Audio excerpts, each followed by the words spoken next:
evening, everyone. My name is Wendy, and I'm the host of the seminar. Thank you all for joining us today. The following seminar is brought to you by nonprofit organization iExplore. iExplore is dedicated to providing an extensive online study and communication platform for students throughout the world. We have over 80 teachers and 500 students from multiple countries. Through free online individualized group courses and seminars like this one, iExplore helps students to interact, study, and grow together. I am honored to introduce our seminar presenter today, Jerry Zou. He's a talented writer and lover of classical art, and he will be guiding us on a journey of storytelling and its history. So welcome, Jerry. Okay, thank you, Wendy. So, hello, everyone. My name is Jerry, and I'm a 10th grader here in Southern California.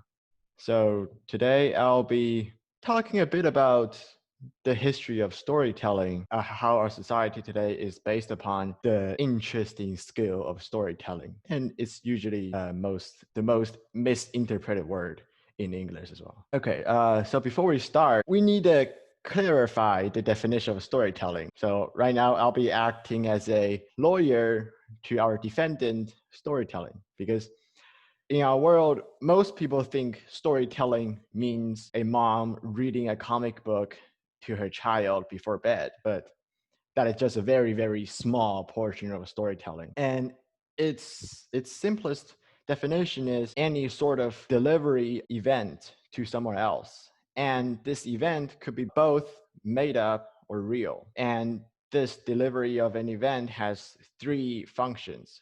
First is entertainment, the second is communication, and the third is social. First of all, the entertainment, that's the one that people think of the most when they hear the word storytelling.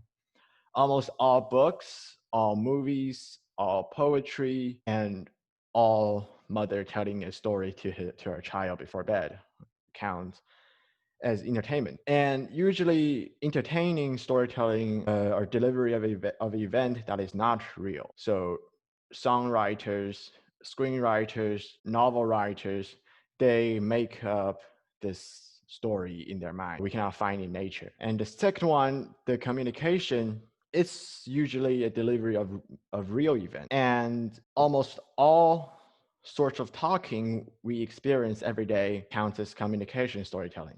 Like, for example, what I'm doing here right now, I am telling the story of the history of storytelling. And almost all school subjects count as storytelling. The teachers standing on the stage telling the story of how atoms are made of, or they're telling the story of why Pope Urban the second started a crusade. Most of the time, those are real stories, but stories nonetheless. The third one, social, is when you talk with your friend, or how national leaders talk during a diplomatic meeting. For example, when you go back to school after summer vacation, the first thing you're going to tell your friend is maybe, oh, I went to a Disneyland last week. And that is a story. The story is you went to a Disneyland last week. Or national leaders might be telling the story of there is a terrorist going around your world and blowing up trucks or buses. Or they might be telling each other how we are experiencing a climate challenge. Those are pretty serious topics, but they are stories, just real stories. And just like breathing, we breathe we don't even need to think when we breathe, and we tell stories without thinking as well. But it is not a skill that we gain through animal instinct. We breathe because if we don't breathe, we die. So that is part of our animal instinct. But story isn't. We gained this skill somewhere in history, and that somewhere or sometime is cognitive revolution. It is one of the three most important revolutions in human history. The other two are agricultural revolution and scientific revolution. And cognitive revolution is the first one. It happened somewhere around 70,000 YBP, and YBP here means years before present. So at that time, there weren't any countries, there weren't any societies, there weren't any civilizations, but there were a bunch of cavemen running around and throwing rocks at each other. And remember what we said before, all school subjects count as story, and history is an academic subject.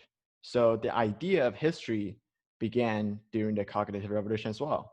That's why we call everything before 70,000 YBP as prehistoric. And during the cognitive revolution, we gained something. We didn't get to build houses and we didn't get to build spaceships, but we got a thinking brain. We were still cavemen, but we could think, and we could think better than other cavemen. So what is the definition of cognitive revolution? Historians have wrote thousands of pages just to talk about this very, very simple but important revolution in human history. And when we write a summary about those thousands of pages of research, it's only one sentence. It is when we declare independence from biology and start controlling our own life. And what does that mean? And take the example of tiger. If a tiger who lives in Asia wants to go to Australia, what does he do?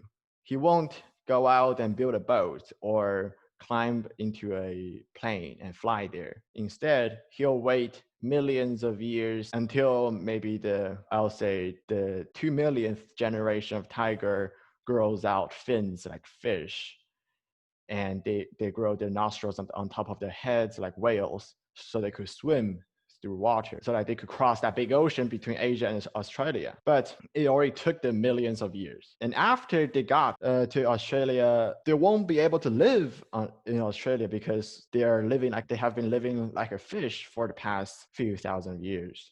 So they have to wait for another few millions of years until they grow back to their original shape of a tiger. So they've wasted about a long time just on growing out those fins and waiting for their nostrils to move up to move onto their heads. But for humans, we don't need to do that. We could just chop off a few trees and build a boat and sail to Australia, and that takes us like a few weeks tops. And these days we have planes less than 24 hours. And spend the last 10 minutes talking about cognitive revolution and why does it relate to storytelling? Because it gave us a brain, like what I said, and this brain gave us 4 important aspects of today's society, and they are gossip, imagination, fictive language, and a social web, or social webs, I'll say. We'll get into them one by one in detail later on. So first one is gossip.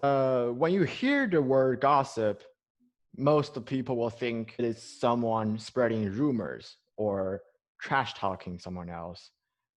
Yes, those are definitions of the word gossip. But here we are talking about informal talks.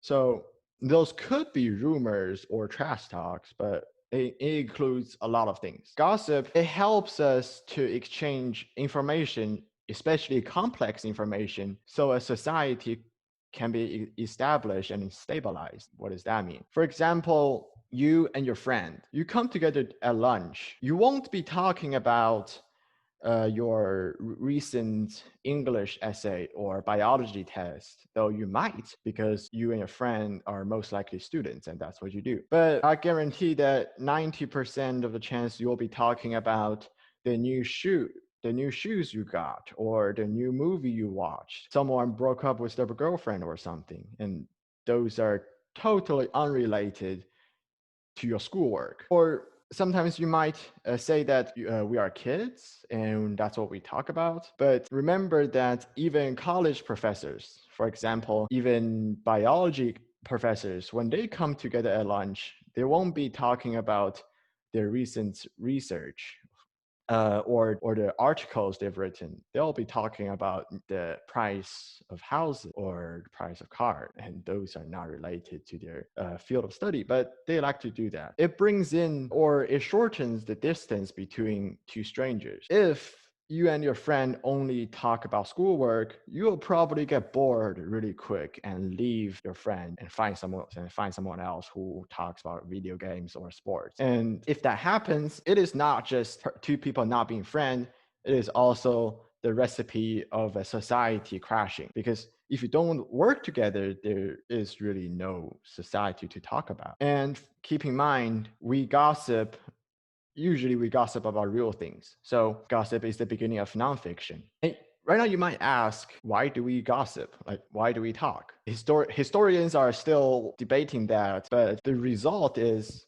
when we hear something or learn something, for example, in the beginning of this coronavirus crisis, you learned this coronavirus thing from maybe news. So after you read an article about coronavirus, you'll get excited. You won't be excited because someone dies, but you will be excited because you'll have the chance to share this information with someone else. And usually you'll just go after the person closest to you. It's probably your parents. So you're going to tell your parents, oh, you know what? There is this coronavirus thing going around and infecting people, like killing people. And your parents will say, oh, I see. I'll go and tell my friends. And why do your parents do that? Well, why did your parents do that? Because they also got excited, but not because of they wanted to keep you safe, although they will be thinking about that. But the first thing that came into their minds was to share this information with others. According to math, in a 50 people group, there can be up to 1,220 one-to-one relationships. And if we bring in those complex relationships like friends and family or corporations or organizations, there'll be much more. And it is not easy to organize all those stuff. So we need to become friends in order for us to sort things out. For example, chimpanzees, they live in packs of 30 or 40 or 50. They don't have a very clear leadership structure because they don't need one. They just need to be close friends with other chimpanzees in their pack by scratching their back or picking lices on others' fur. So they'll become friends and they'll work together toward the same goal, which is to keep this pack up and running. Humans do the same thing as well. Well, gossip has a very significant drawback, which is it has a limit. It won't work after 150 people. What does that mean? So when in a group, when we have less than 150 people, we don't need to establish a clear leadership structure. We don't need a president. We don't need a vice president. We don't really need a director of this, director of that, because we can already work together pretty well just through being friends. That's why in some small companies, especially companies with less than 150 employees, the leadership structure will be pretty vague because people are just friends and friends don't worry about who's the leader and who's the follower. But when we exceed the 150 people limit, for example, the big companies like Boeing and Lockheed Martin, they have more than 150 employees and gossip doesn't work here. So they have to have a very clear and well-established leadership structure to organize all those people, otherwise they'll crash. Don't ask me why it's 150 people. It is just the result of a lot of calculation and math. Well, you might ask, what's the solution? Because we have 7 billion people here on our Earth and we're still working pretty fine. So you might ask, what's our solution? So please take a good look at that picture. It is an artwork and see which idea or which word that comes into your mind. I'll give you about like 10 seconds.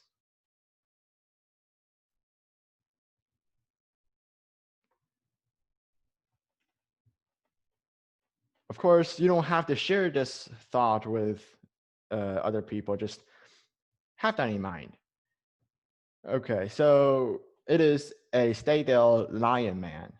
It is found in a cave called Stadel in Germany, and it is a statue of a head of a lion and the body of a human. According to research, some cavemen built this thing about 32,000 years before present, and that is before any sort of civilization and society or countries. Why is that important? Why is this lion man statue important? We see all of these statues like every day. Almost all countries have one of those from their archaeological dig. But this thing, this Stay-Dale Lion Man, it is one of the first artworks of something that does not exist. What does that mean? A lot of paintings, statues, drawings these days are subjected to real things. Like the famous statue of David, it is based on a real person. Or Mona Lisa, it is based on a real woman. But this lion man, we cannot find one of these in nature. Lion man is just they don't exist. So whoever built this thing must have imagined it in his or her mind and built the statue. And this leads to our second point, imagination. It is also a very broad idea. It is not just a kid dreaming of unicorns. The result of imagination is literally everything we have in our world. The most straightforward definition is what isn't the result of biology is the result of imagination. For example, the computer you're using right now, it is the result of imagination because you cannot find a computer in the forest. There won't be a tree that grows up and turns into a computer. And even the lamp, the light source you're using this time, those are result of imagination. Edison built, or I'm not going to use the word built, I'll use the word imagined. Edison imagined a light bulb and somehow he turned it into a real thing. But you won't be able to find a light bulb in the wild. There won't be a light bulb flower or something. So humans, by using their creative mind, they built all of the things we have. But there are things that are not result of imagination. For example, air. The air we're breathing is oxygen, nitrogen, and a little bit of carbon dioxide. Humans didn't invent air. Air is just there. But we imagined the word air. For example, if you go up to a lion and tell the lion, hey man, you're breathing air, the lion will be really confused. Because even though the lion knows he's breathing in something to keep himself alive, but he won't know it is called air. Or he'll have another word in lion language that calls this invisible thing floating in the air, but he won't call it air. That's not how lions talk. So there are two types of imaginations. One is self and one is collective. I'll get into them later on, but I think they're pretty straightforward. They're pretty self-explanatory. Self-imagination is the imagination of one person, and collective imagination is the imagination of a group of people. And why does imagination help us? The number one thing that imagination contribute is we have more things to gossip about. Before the cognitive revolution, when our ancestors, I'll say a lion, like this picture, the first thing they'll say is, okay, guys, we need to run. This lion might eat us. After the cognitive revolution, even today's world, when we see a lion, we'll also say, okay, we gotta run. This lion might eat us. But we'll also say, we need to protect this lion because this lion is the protector of our society. Or we might say, God sent us called lion so that these magical creatures could protect us. We have more things to talk about. If screenwriters in Disney don't have the ability to imagine things, we won't have the beloved movie, The Lion King. So we talk about imagination. It is a skill we have, but we need something for us to deliver that skill or whatever idea we imagined. Here's when fictive language comes into play. It is the media of imagination. I'm pretty sure you all know what a media is. It is something for us to. It is like a tool for us to spread things around. And fictive language is a tool for us to spread our imaginations around. It is the ability for us to tell things that are not real. It is also the one single most important aspect of Homo sapiens that differs us from other animals in the world. Like for example, let's use lion as an example again. One day when you go out, you're super hungry and you see a lion holding a bag of food. You might throw, I'll say, a piece of flesh in the opposite direction, and the lion go off and chase that piece of meat while you go and take his bag of food. But if you go up and say to a lion, "Hi, Mr. Lion, I'm really hungry. I really need some of your food. And if you'll be so kind to give me some of your food, after you die, your soul will go to heaven." The lion will probably eat. But somehow that magical trick works with humans. For example, back in medieval times when Pope Urban II decided to start a crusade and bring back Jerusalem. So he went out around and say, "Hi everyone, we have our holy city to take back from the Muslims, and God is sending us this quest, and whoever dies during this quest will go directly to heaven." Thousands of people joined. But if the Pope said, "We have a city far away to conquer, and whoever gets there will find a bunch of crosses or a bunch of books that you can only read. It won't feed you, it won't keep you warm, and it won't keep you roofed at night." Not a lot of people will join. Okay, so here's a question. When two Germans who don't know each other meet each other during a war, they tend to help each other out and fight whoever the enemy is. And the question is, why do they do that? It is pretty straightforward and self-explanatory. They're all Germans.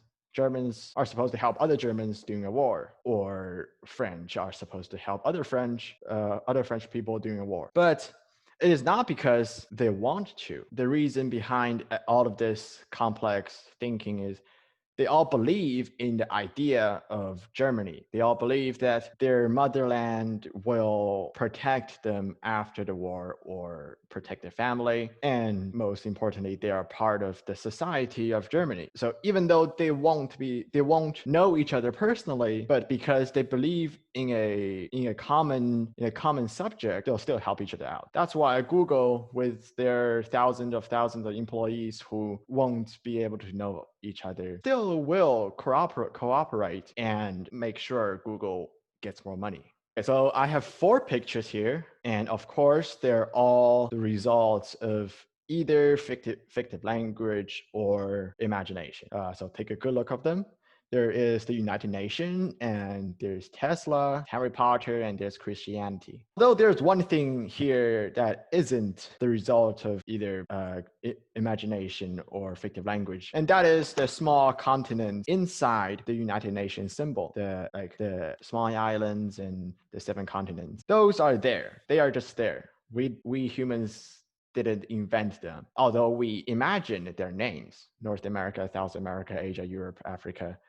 We came up with the names, but if we remove their names or if we forget about their names, they're still there. But the whole symbol won't exist anymore if all the national leaders suddenly say they'll leave the United Nations, as well as Tesla.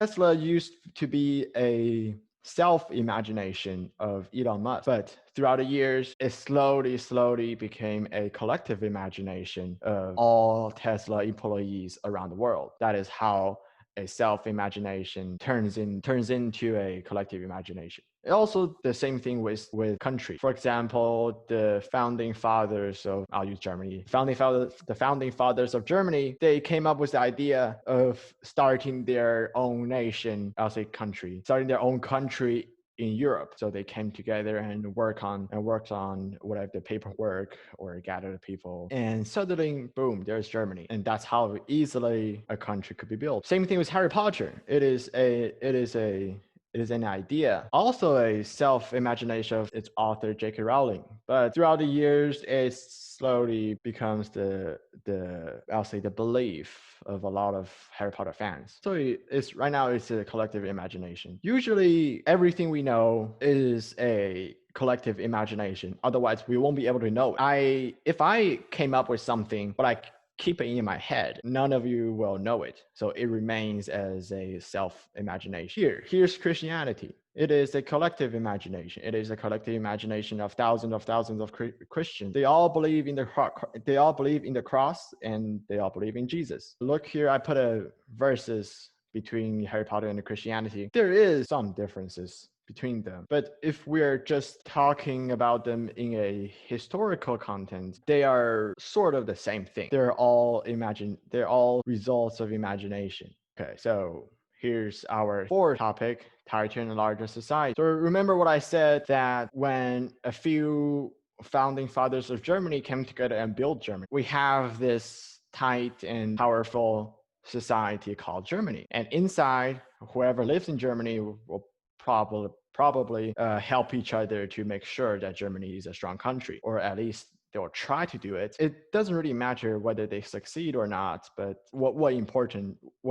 matters is they try to do it and they work together even though they're strangers. So a tighter and larger society makes sure that you have readers, listeners, and believers of your story. Just like whoever started the idea of Christianity or his ancestors has stabilized the Christian society, so that before the Crusade, Pope Urban II could easily gather a big army to fight and bring back Jerusalem. If Christianity were to be a very small religious society that lives in a small corner, they won't be able to form a large army to fight and conquer Jerusalem. Just like if before World War I, Germany was a small country, they wouldn't be able to have enough manpower and technology and factories to start a world war and start another one after 20 years. So some of you might ask, why do we need a steady society? I had that question as well when I studied the history of storytelling. Okay, there are a lot of aspects. I'll use the most famous ones as example. First is nations. When we have nations, people will, especially strangers, will work together and collaborate for a greater purpose. A lot of national laboratories, they have more than 150 employees, and they still work with each other because they want their own country to develop and keep moving forward. So that's why they work together. They believe in the same goal, and that goal is their nation. And the second one is human rights. Sorry to tell you guys, that is also the result of imagination, because there isn't really a lion rights or tree rights or mountain rights or river rights. Humans invented this, or I'll say imagined the idea of human rights in order for us to respect each other.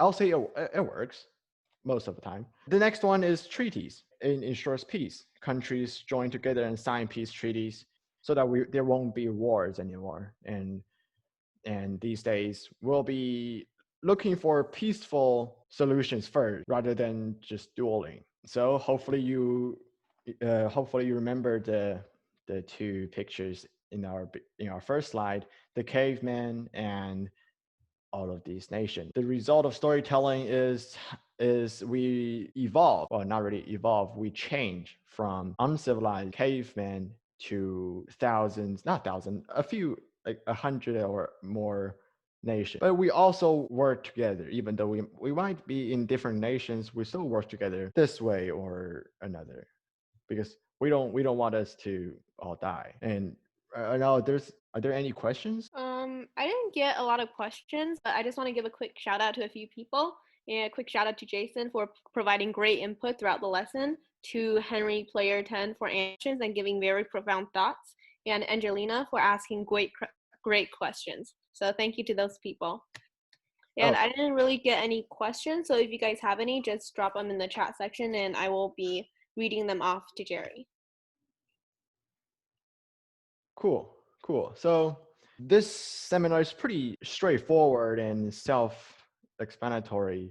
Some of the ideas are a bit abstract, so I'm happy that you all get it. Oh, I got a question from Joy. The question is, why do people imagine? Why do people imagine? Okay, let's go back. Let's go back to imagination. Okay, cool. We imagine because, like I said, our brain developed or evolved during the cognitive revolution so that our brain functions a bit differently than Homo sapiens before 70,000 YBP. And if we're asking why our brain functions differently, I'll say it is just nature, it is Darwin. Like why we have 5 fingers on each hand, that is the result of evolution. Nature gives us 5 hands on each hand, and there isn't really a reason why we have 5 fingers, not 6 fingers or 7 fingers. Does that make sense? I think that makes sense. And on that front, I want to give a like a quick interesting trivia on something that I read a few weeks ago, and it's actually pretty interesting. So apparently there's a trade-off between the skills of imagination and language with other physical and other mental abilities like memorization. So there's a lab experiment done on monkeys or chimpanzees, I think, and they were asked to memorize the sequence of numbers and then rearrange them or some kind of test like that. And the chimpanzees actually scored much better than humans on that test. So apparently the theory or the hypothesis is that they can score much better on those tests because they don't have the ability of language and imagination, and that's the trade-off that they made. So I think that kind of connects into what Jerry said, because we have to imagine, or yeah, I think it's kind of a profound question of why do we imagine, but I think Jerry explained it pretty well as to why. Okay. Oh, I got some questions here. Someone directly sent their questions. Let's see. Oh, yes. Someone asked, why is a mushroom over there and what does it have to do with that deer? Okay, yeah. Let me go back to that slide. Is the difference between how people see things when one person has the ability to imagine and one does not. Let me give you an example. When 2 people who are both hungry go into a forest and search for food, one person does not have either fictive language or imagination. So he'll just follow his animal instinct to go out searching for berries and mushrooms or apples. And the second person who has the ability of imagination and he has fictive language, he might heard a story from one of his friends saying there is a fairy in the forest who will provide whoever comes to her with food. So the first person go out to find mush, and the second person go out to find the fairy. More than likely, the first person gonna survive, and the second person gonna starve to death. That is one of the drawbacks of fictive language. But benefit from fictive language is much bigger than the drawback, so it's usually forgotten in history. But like right now, since we're this much civilized and advanced, I don't think anyone will go out and search for unicorns or fairies who live in the forest. All right, that was a great answer to the question. And there was another question that asks, is imagination kind of like dreaming? I'll say the short answer is yes. I'll say dreaming, if you use the word dreaming, then imagination, it'll sound more like you say one person thinks different and another person calls the same person you're stupid. So I'll say they're the same thing. We are all creating something that is not true, like that Stay-There Lion Man, who we can call whoever made this the Lion Man imagining the Lion Man, or we could call that person dreaming. Like he was dreaming when he created La Lion. That also works. That also makes sense. But I guess to me personally, the word dreaming, it has a bit of an offensive tag. But there is no difference between imagination and dreaming. I think it kind of depends on what you define as dreaming. Like Jason said in the chat right here, do you mean dreaming at night or dreaming about possible futures? If you're just dreaming up your potential futures and what might happen in the future, I think it is a sort of imagination, but it's the type of imagination that might actually take place. While dreaming at night, I think is a whole different thing, because I think that's subconscious imagination in a way, unless you're lucid dreaming. So there's a difference between the two types of dream, right? Yeah. If you're using the word dreaming as a biological definition, then it's a different story. Yeah. About daydreaming, I see that too. I'll say daydreaming is sort of the same thing as dreaming, like the not the biological definition of dreaming. We're coming up or imagining our future, like you daydream about a new video game you're gonna buy, or your parents gonna buy it for you, or you daydream about getting 100% on a test. Mm. It might sound a bit, I'll say, childish if you use the word daydreaming, but I'll say all words are equal. There isn't really an offensive word or a neutral word or a positive word. That is my personal belief. Yeah, for me, I feel like daydreaming carries a more negative connotation than just dreaming, because dreaming is like imagining your future in a way that that might actually happen, and you are setting a goal for yourself. You're setting an aspiration, while daydreaming sounds like something that may never happen. Say you're just telling someone, "Oh, you're just daydreaming." That means that's never going to happen, so you should stop daydreaming. So I think daydreaming carries a very negative connotation compared to dreaming. That's my interpretation of the words. Good definition. Okay, I got another question here. Do essays count as storytelling? Does sharing news online count as storytelling? And what was the first recorded story? Okay, so first question, do essays count as storytelling? They do. For example, in a research paper, I think that counts as essay as well. Literature analysis essay, you are telling the story of how you're interpreting the whatever reading material your teacher assigned you. Like for example, if the teacher told you to write an essay about the symbolisms in Lord of the Flies, then in your essay you will be telling the story of your interpretation of the symbolisms in that book. Though you're telling a real story, but a story nonetheless. And your second question, does sharing news online count as storytelling? Yes, they do. Same thing, those are telling real stories. And your third question, what was the first recorded story found? I'm actually not so sure. But yeah, I think it's those mythologies, like Zeus or those Greek mythology. But I'm actually not so sure. I need to go do some research on that. This is the QR code of iExplore Club. If you want to join us, just scan the QR code and welcome to the family. And if you want to know more things about iExplore and our seminar schedule, make sure that you follow us on our social media accounts, so Facebook and Instagram. Follow us at club.iexplore, and by looking that up, you should see it. And we also have a YouTube account, and we store all of our seminar recordings on there. So if you would like to check out our old seminars and maybe listen to some of them, you can look us up on YouTube. There's iExplore Club. So I'm sure it will show up on YouTube. And make sure to check out some of those seminar recordings. They're edited, and so make sure to go check it out. Thank you guys. Yeah, thank you, Henry, for your support. No problem. Are there any more questions? Cool. I guess that's the end of the seminar. Thank you for joining us tonight. Hopefully you'll join the iExplore family later on. Yeah, thanks, Jerry, and thanks, Casey. So thank you all for providing us with this extensive seminar. Hopefully you guys enjoyed it.